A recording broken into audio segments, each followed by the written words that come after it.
sehatra ny finoana namarika ny 20 taona ny vondrona fototra laika ao anivon'ny FJKM Ambomandroso Alpha sy Omega nisy ny hetsika karakaraina izy ireo ny asabotsy fa 7 volana aogositra ho avy izao etsy amin'ny dôme RTA Akorondrano.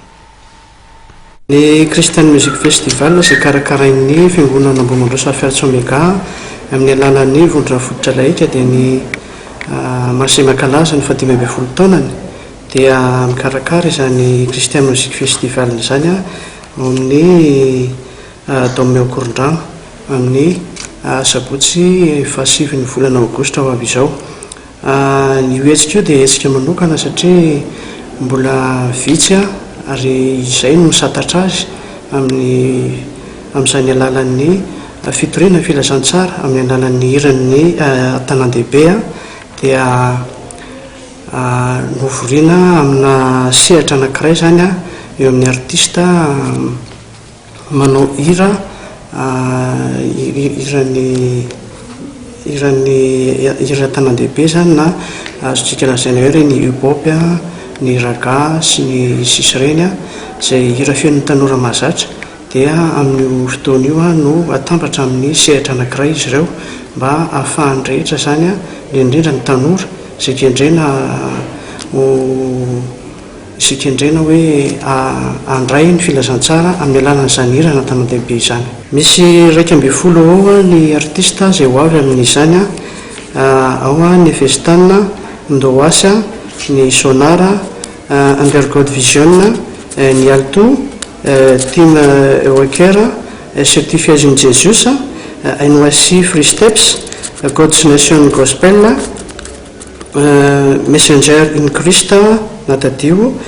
Tendry Gasplot Lyon, dia ny DJ officiel amin'izany dia DNG. Ny fandaharam-potoana zany dia manomboka amin'ny 2 ora dia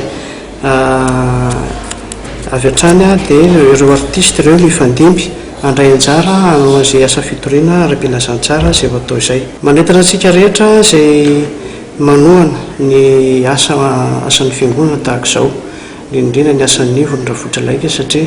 raha ny atao hoe laika moa dia ny vahoakan'Andriamanitra dia isika vahoakan'Andriamanitra rehetra isika kristianina rehetra ho entanina ho avy amin'izany Christian Music Festival izay karakaraina ao amin'ny dôme Akorondrano izany amin'ny asabotsy ho avy izao dia entanitsika rehetra fa amin'ny 2 ora ny manomboka ny isan'ny fiandarana izany ny vola rehetra izay ho azo amin'io izay voangona amin'io zany dia natokany ny vondrona fototra laika ao amin'ny FJKM Ambomandroso Alpha sy Omega hoentina nanganana ny tilikambo ho an'ny fiangonana noho izany indrindra dia manentana izahay ho anareo rehetra izay afaka anatrika izany indrindra isika tanora satria melon'ny baka io fotoana io dia noho izany indrindra dia entanina ny ankizy rehetra na ireo tanora rehetra izay anala baka amin'io mba andray fitahiana mialoha amin'ny baka fa tsy ataony ohatran'ny fanaony andavanandro ny hoe vita ny baka dia anala azy vita baka fa mialohan'ny baka ny tokony andray ny fitahiana hoentina hiatrika izany baka izany ka dia manantena izahay ao amin'ny vondrona fototra laika Ambomandroso Alpha sy Omega ho avy maro isika rehetra anatrika izany Christian Music Festival izany.